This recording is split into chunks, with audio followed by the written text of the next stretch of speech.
എല്ലാവർക്കും welcome back to Chinnoos ചെറിയപിക്സ്. നമ്മുടെ കഴിഞ്ഞ രസം 1 മില്യൺ അടിച്ചിട്ടുണ്ടായിരുന്നു. അതുപോലെ തന്നെ ഞാൻ പറയാറുണ്ട്, നമ്മുടെ അമ്മ ഒരുപാട് പരീക്ഷണങ്ങളൊക്കെ ഫുഡിൽ നടത്താറുണ്ടെന്ന്. അങ്ങനെ അമ്മ പരീക്ഷണം നടത്തി ഇഷ്ടപ്പെട്ട ഒരു അടിപൊളി മുളക് ചുട്ടരച്ച രസമല്ല, മുളക് ചുട്ട് ഞെവടിയ രസത്തിൻ്റെ റെസിപ്പിയാണ്. ഭയങ്കര സിമ്പിളാണ്, ഇങ്ങനെ ഒഴിച്ച് കഴിക്കുമ്പോൾ നല്ല സുഖമാണ് ചോറ് കഴിക്കാനായിട്ട്. അപ്പോൾ നമുക്ക് ഈസി രസം എങ്ങനെയാണ് തയ്യാറാക്കുന്നത് എന്നുള്ളത് കാണാം. അപ്പോൾ അതിനായിട്ട് നമുക്ക് പിഴിപുളി ഒരു നെല്ലിക്ക വലുപ്പത്തിലുള്ളത് വെള്ളത്തിൽ അലിയാനായിട്ടൊന്ന് ഇട്ട് വെക്കണം. ഞാനിവിടെ ഒരു 3 കപ്പ് വെള്ളം എടുത്തിട്ടുണ്ട്. അപ്പോൾ ആദ്യം തന്നെ നമുക്കിത് ഞെവടി വെള്ളത്തിലൊന്ന് അലിയാനായിട്ട് ഇട്ട് വെക്കാം.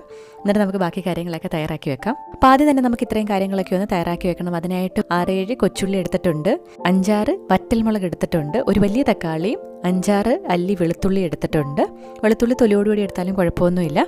ഇനി ഉണക്കമുളക് അല്ലെങ്കിൽ വറ്റൽമുളക് നമുക്കൊന്ന് ചുട്ടെടുക്കാം. ഇതുപോലെ സ്റ്റൗവിൽ നമുക്ക് വെച്ചിട്ട് ഒന്ന് ചുട്ടെടുക്കാവുന്നതാണ്. ഫ്ലെയിം ഏറ്റവും കുറച്ച് വെക്കാനായിട്ട് പ്രത്യേകം ശ്രദ്ധിക്കുക, അല്ലാന്നുണ്ടെങ്കിൽ കരിഞ്ഞു പോകും. അപ്പോൾ ഇത് കരിഞ്ഞു പോകാതെ നോക്കുക.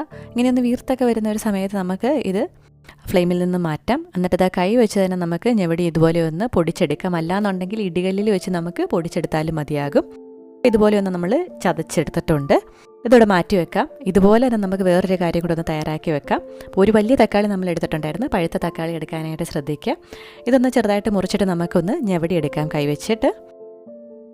ഇങ്ങനെയൊന്ന് ഞെവടി ഉടച്ചെടുക്കുകയാണെന്നുണ്ടെങ്കിൽ നമ്മൾ രസം കൂട്ടി കഴിക്കുമ്പോൾ ഒരു ചെറിയ പീസ് തക്കാളി കിട്ടുമ്പോൾ ഒരു രസമാണ് അത് കടിക്കാനായിട്ട്. തീരെ ചെറിയ പീസായിരിക്കും. പിന്നെ എല്ലാം വളരെ എളുപ്പമാണ്. അതിനായിട്ട് നമുക്ക് ഒരു ചട്ടിയിലേക്ക് എണ്ണ ഒഴിച്ചു കൊടുക്കാം. ചട്ടിയോ ചീനച്ചട്ടിയോ ഏത് വേണമെങ്കിലും നിങ്ങൾക്ക് എടുക്കാം.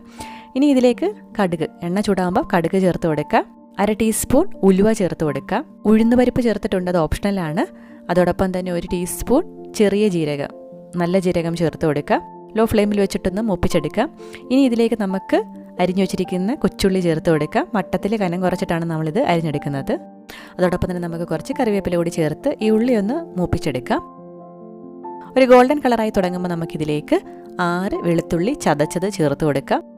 നേരത്തെ പറഞ്ഞ പോലെ തൊലിയോടുകൂടിയുള്ള വെളുത്തുള്ളി ആണെങ്കിലും നമുക്ക് ചതച്ച് ചേർക്കാവുന്നതാണ്. വെളുത്തുള്ളി ചേർത്ത് നല്ലപോലെ ഒന്ന് മൂപ്പിച്ചെടുക്കാം, നല്ലൊരു മണം വരണം. ഇനി ഇതിലേക്ക് നമുക്ക് ഫ്ലെയിം ഏറ്റവും കുറച്ച് വെച്ചിട്ട് പൊടികൾ ചേർത്ത് കൊടുക്കണം. ഒരു 1/2 ടീസ്പൂൺ മഞ്ഞൾപ്പൊടി, 1/2 ടീസ്പൂൺ കുരുമുളക് പൊടി, 1 ടീസ്പൂൺ സാമ്പാർ പൊടിയുമാണ് ഞാനിവിടെ ചേർത്ത് കൊടുക്കുന്നത്. ഈ കടലപ്പരിപ്പെല്ലാം കൂടെ പൊടിച്ചത് കയ്യിലുണ്ടെങ്കിൽ അതും ചേർത്ത് കൊടുക്കാവുന്നതാണ്. ലോ ഫ്ലെയിമിൽ ഇതൊന്ന് പച്ചമണം മാറുന്നത് വരെ ഒന്ന് വഴറ്റിയെടുക്കാം. ഒരുപാട് നേരം ഇട്ട് ഇളക്കേണ്ടതെന്ന് ആവശ്യമില്ല. പൊടികളുടെ പച്ചമണമെന്ന് മാറിക്കഴിയുമ്പോൾ നമുക്കിതിലേക്ക് ആദ്യം ചുട്ട് ചതച്ച് വെച്ചിരിക്കുന്ന നമ്മുടെ വറ്റൽമുളക് ചേർത്ത് കൊടുത്ത് ഒന്ന് മൂപ്പിച്ചെടുക്കാം. അതിനുശേഷം നമുക്കിതിലേക്ക് തക്കാളി ഉടച്ചു വെച്ചിരിക്കുന്നത് ചേർത്ത് കൊടുക്കാം. ഒരു പഴുത്ത വലിയ തക്കാളി ഉടച്ചതാണ് നമ്മൾ ചേർത്ത് കൊടുക്കുന്നത്. കുറച്ച് ഉപ്പും കൂടെ ചേർത്ത് നമുക്ക് ഈ തക്കാളി ഒന്ന് വഴറ്റിയെടുക്കാം. തക്കാളി ഉടച്ചത് ചേർത്ത് കൊടുത്ത് ഒരു മീഡിയം ലോ ഫ്ലെയിമിൽ വെച്ച് നമുക്ക് നല്ലപോലെ ഒന്ന് വഴറ്റിയെടുക്കണം. നമ്മുടെ തക്കാളിയൊക്കെ നല്ല അലുത്ത് വരുന്നിടവരെ നമുക്കിതൊന്ന് വഴറ്റിയെടുക്കാം. തക്കാളിയൊക്കെ നല്ല അലിഞ്ഞ് വന്നിട്ടുണ്ട്. നമുക്കിനി ഇതിലേക്ക് ആദ്യം നമ്മൾ പിഴിഞ്ഞ് മാറ്റി വെച്ചിരിക്കുന്ന നമ്മുടെ പുളിവെള്ളം ചേർത്ത് കൊടുക്കാം. ഒരു അരിപ്പയിൽ കൂടിയാണ് ഞാൻ ചേർത്ത് കൊടുക്കുന്നത്. പുളി ചേർത്ത ഉടനെ തന്നെ നമുക്ക് ആവശ്യത്തിന് ഉപ്പ് ചേർത്ത് കൊടുക്കാം. എന്നിട്ടൊന്ന് ടേസ്റ്റ് ചെയ്ത് നോക്കുക. പുളി കുറവാണെന്ന് തോന്നുകയാണെന്നുണ്ടെങ്കിൽ ഒന്നും കൂടി കുറച്ച് വെള്ളം ഒഴിച്ച് ഞെവടി പിഴിഞ്ഞ് നമുക്ക് ചേർത്ത് കൊടുക്കാം. പുളി കൂടുതലാണെന്ന് തോന്നുകയാണെന്നുണ്ടെങ്കിൽ കുറച്ച് വെള്ളം കൂടി ചേർത്ത് കൊടുക്കാം. അപ്പോൾ ആവശ്യത്തിന് ഉപ്പൊക്കെ ചേർത്ത് ടേസ്റ്റ് ചെയ്ത് നോക്കുക. പുളിയും ഉപ്പും ഒക്കെ പാകത്തിനുണ്ടോ എന്ന് നോക്കുക. ഇനി നമുക്കിതൊന്ന് തിളപ്പിക്കാം. സാധാരണ രസം തിളപ്പിക്കാൻ പാടില്ല എന്നൊക്കെ പറയുന്നത് നമ്മൾ രസം വെക്കുമ്പോൾ തിളപ്പിക്കാറുണ്ട്. ഇതൊന്ന് തിളച്ച് വരുമ്പോഴത്തേക്ക് നമുക്കിതിലേക്ക് ശർക്കര 1 ടീസ്പൂൺ ചേർത്ത് കൊടുക്കാം. ശർക്കരയോ പഞ്ചസാരയോ ചേർത്ത് കൊടുക്കാവുന്നതാണ്.